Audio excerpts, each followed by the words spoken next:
সোমবার সকালে রাজধানীর মোহাম্মদপুরের শাহজাহান রোডে চুরির অপবাদের ক্ষোভে মা মেয়েকে হত্যা করে স্কুল ড্রেস পরে পালিয়ে যায় গৃহকর্মী আয়েশা। বাসা থেকে নিয়ে যায় মোবাইল ফোন, ল্যাপটপ, স্বর্ণালংকার, নগদ টাকাসহ মূল্যবান জিনিসপত্র।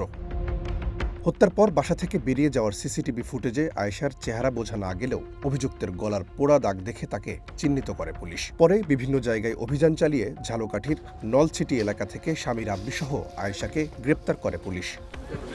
পুলিশের দাবি, এর আগেও চলতি বছরের জুলাই মাসে আরেকটি বাড়িতে কাজ করার সময় আয়েশার নামে ৮,০০০ টাকা ও স্বর্ণের আংটি চুরির বিষয়ে থানায় অভিযোগ করা হয়। সেই চুরির ঘটনায় পাওয়া একটি মোবাইল নম্বরের সূত্র ধরেই ঝালকাঠিতে দাদা শ্বশুর বাড়ি থেকে তাকে গ্রেপ্তার করা হয়।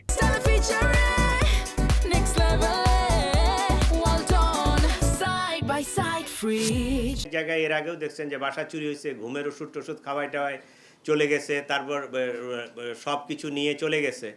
তো এইটা এখন পর্যন্ত আমরা কনফার্ম না, বাট যেটুকু অনুমান করা যায় যে যদি ২,০০০ টাকা চুরির ঘটনাটা সত্যি হয়, তাহলে তাকে যে ওই পুলিশে দেওয়ার ভয় দেখাইছে, তারে যে রাগারাগি করছে, তার মধ্যে একটা ক্ষোভও কাজ করছে, সাথে সাথে সে যে চুরি করবে এই ইন্টেনশনটাও নিয়ে আসছে। এই দুইটাই কারণ হতে পারে। জুলাই ২৫-এ আরেক বাসা থেকে ৮,০০০ টাকা চুরি করছিল, ওইটা নিয়েও সে এর আগে ধরা পড়ছে, তারপর জিডি হয়েছে। ওইটাই কিন্তু এই মামলাটা ডিটেক্ট করার জন্য আমাদের ক্লু হিসাবে কাজ করছে। একদমই ক্লুলেস একটা ঘটনা ছিল, সে মোবাইলও ইউজ করতো না, ছবি টবি কিছুই ছিল না, কিন্তু তার এই যে গলার সাইডে যে পুরা দাগটা। পুলিশ বলছে, হত্যার আগের দিন আয়েশা ওই বাসা থেকে ২,০০০ টাকা চুরি করেছিলেন। এ নিয়ে তাকে পুলিশে দিতে চেয়েছিলেন নিহত গৃহকর্ত্রী লায়লা আফরোজ। ক্ষোভে হত্যার প্রস্তুতি নিয়ে সেদিন কাজে যায় আয়েশা। ও যদি ২,০০০ টাকার জন্য বাকবিতণ্ডা হইতো, তাহলে সে ইচ্ছা করলে তারপরের দিন আর কাজে নাও আসতে পারতো, কিন্তু সে ছুরি নিয়ে, চাকু নিয়ে তারপরের দিন ওই বাসায় ঢুকছে। তার মানে তার যে ক্রাইম করার যে ইন্টেনশন, এই মোটিভ নিয়েই সে ঢুকছে। এই ঘটনাটা যেহেতু মহিলাটা মারা গেছে, এখন তার স্বামী জানে কিনা টাকা চুরির বিষয়টা আমরা এখনও এটা কনফার্ম করতে পারি নাই, তবে এটা একটা এলিবাইও হতে পারে।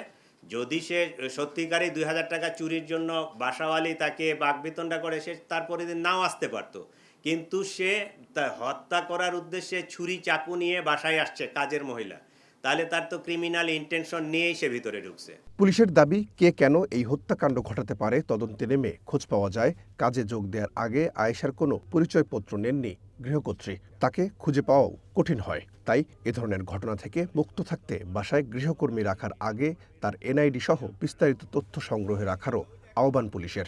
আপনার যে গৃহকর্মী, সে আপনার বাসার বেডরুমে যায়, আপনি তার বানানো খাবার খান এবং তার সাথে আপনার নিরাপত্তার প্রশ্নটি জড়িত।